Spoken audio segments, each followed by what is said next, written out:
Hi friends and viewers, நான் தான் வாங்கப்படலாம் அனந்து பேசுகிறேன். நீ நம்ம சிவகார்த்திகேயன் சீரியலில் நடிப்பில் சுதா கொங்கரா இயக்கத்தில் வந்திருக்க பராசக்தி இதான் ரிவ்யூ பண்ண போகிறோம். ரிவ்யூ பண்ணுறதுக்கு அனைவருக்கும் ஒரு அட்வான்ஸ் இனிய பொங்கல் நல்வாழ்த்துக்கள். படம் நம்ம என்னென்னு கதையை தெரிஞ்சிருப்போம்.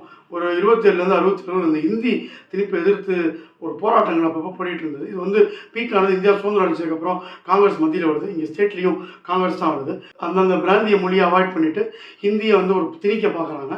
அதை என்னென்ன பாதிப்பு ஏற்படுத்த ஒரு லேமேனுக்குன்றதை எதிர்த்து போராட்டம், அதுவும் மாணவர்கள் தன்னெழுச்சியாக எழுந்த போராட்டத்தை இந்த படம் காமிக்குது. குறிப்பாக 67 அண்ணா முதலமைச்சரோட இந்த காலகட்டத்தில் இந்த படம் முடிஞ்சிருது. படத்தில் ப்ளஸ் எஸ்கே, ரவிமோகன், ஸ்ரீலீலான்ற மாதிரி ஆட்களை போட்டது ஜி பிரகாஷ்குமாரோட இசை. அது மாதிரி இந்த மாதிரி காலகட்டத்தில் அந்த படத்தை இத்தனை நாள் நம்ம யார் எடுக்க நினைக்கும் பொழுது ஒரு தெலுங்குக்காரங்களாக இருந்தாலும் சுதா கொங்கரா இதை இயக்குனது. அந்த காலகட்டத்துக்கான விஷயத்தை அடுத்த தலைமுறைக்கு எடுத்து போகணுன்ற ஒரு முனைப்பு இந்த படத்தில் இருக்குது. 1999 நம்ம சிவகார்த்திகேயன் ஒரு ட்ரெயினை நிப்பாட்டுற ரவிமோகன் அங்கே இருக்க விஐபிகளை காப்பாற்ற வராது. அதுலேருந்து படம் அப்படியே தீய ஆரம்பிக்குது. அதுக்கப்புறம் பார்த்தீங்கன்னா ஸ்விங்கின லவ்க்குள்ளே போயிடுது. படத்தில் நிறையா சுதா கொங்கரா இயக்குனராக இருக்கட்டும், அதர்வா இருக்கட்டும், ஹீரோயினாக இருக்கட்டும், நிறையா தெலுங்கு வாடகை இருக்குது. மதராசன்றனால அப்போது தெலுங்குக்காரங்க, தமிழ், அப்புறம் மலையாளம் இவங்களாம் சேர்ந்து தான் அந்த ஜஸ்டிஸ் கட்சி திக்காக கொண்டு போனாங்க. திமுக நிறையா தெலுங்குக்காரங்க இருக்காங்க, இதை தவிர்க்க முடியாது. லவ் போர்ஷன் நிறையா உள்ளே புகுந்தவர் இந்தி எதுக்கிறார், ஒரு பக்கம் தெலுங்கு கற்றுக்கிறாரு. டிடிஆர் அப்போவன் சிவகார்த்திகேயன் ஹிந்தி கற்றுக்கிட்டு போனாலும் அங்கே ஹிந்தி படித்தவங்களுக்கு முன்னுரிமை அவருக்கு கிடைக்கல. அது எந்த அளவு ஒரு தாய்மொழியில் கற்றுக்கலாம் பாதிப்பு ஏற்படுத்தும்ன்ற விஷயம். இவரோட ஃப்ரெண்டு சாகிறது, அதுக்கப்புறம் இன்டர்வியூ போன இடத்துல ஒருத்தனுக்கு பேனா கொடுத்து அவன் தற்கொலை பண்ணிக்கிறதுன்னு உருக்கமான காட்சிகள்லாம் படத்தில் இருக்குது. சிவகார்த்திகோட தம்பி திரும்ப அந்த இந்திய எதிர்ப்பு எடுத்து போராடும் பொழுது இவர் அவாய்ட் பண்ணிட்டு கடைசி ஒரு லெவலுக்கு மேலே இவரே இன்டர்வல் பிளாக்கில் போராடுறதெல்லாம் அருமையாக எடுத்திருக்காங்க. இப்படி ஒரு தீயான விஷயத்த, ஒரு பரபரப்பான விஷயத்த அப்படி இம்பேக்டாக கொடுக்குற மாதிரி இன்டர்வல் அனுப்பிச்சிட்டு வெளில பாப்கார்ன் சாப்பிட உள்ளே வந்தால் சம்மந்தம் இல்லாமல் இந்த சிவகார்த்திகேயன் அந்த ஹீரோயினும் மார்க்கெட்டில் டான்ஸ் ஆடி என்னத்தான் நீங்கள் கொண்டுறீங்கன்னு சொல்லிட்டு சொங்கி நம்மளை இறக்குறது படத்துக்கு பெரிய மைனஸ். தீ அப்படின்ட்டு நமக்கு அவங்க எடுக்கிற காட்சிகள் மூலமாக நமக்கு அந்த இம்பேக்ட் நம்ம தீயோட வெளில போகணுன்னு பார்த்தா படத்தை ஆரம்பத்துலேருந்து இன்ட்ரோலேருந்து கடைசி வரையும் படம் ஃபுல்லாக ரயில் பெட்டி எரிஞ்சுக்கிட்டே இருக்குது. இப்படி கொளுத்தி விட்டால் போதும் தீயாக இருக்குன்னு எவனோ சொல்லிட்டா போல் இருக்குது. நிறையா தீயெரிப்பு சம்பவங்கள் தான் படத்தில் நடக்குது.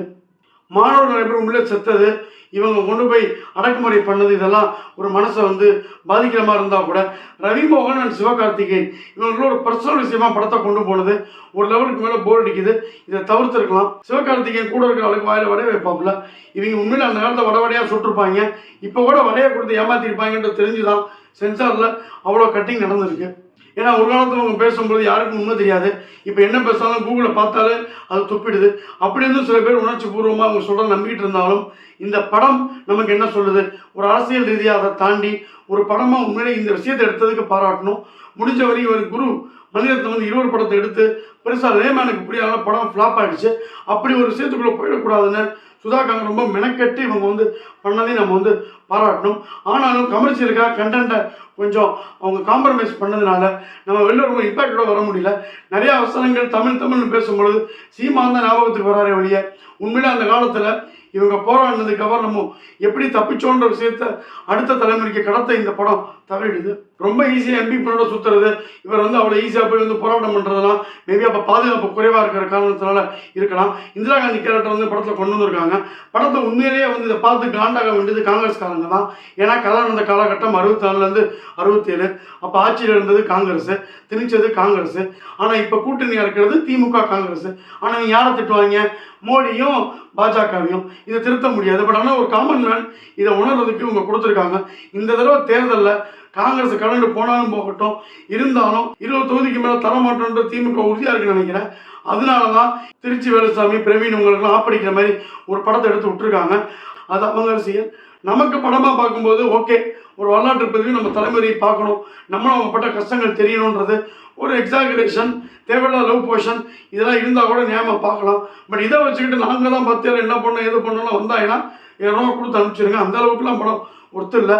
வாங்கலாம் பஞ்ச்லைன், பராசக்தி, பழைய யுக்தி, 2.75 ரேட்டிங். ரிவ்யூ பிடிச்சிருந்தா லைக் பண்ணுங்கள், ஷேர் பண்ணுங்கள், கமெண்ட் பண்ணுங்கள், சேனலை சப்ஸ்கிரைப் பண்ணுங்கள். நன்றி, வணக்கம், பாய்.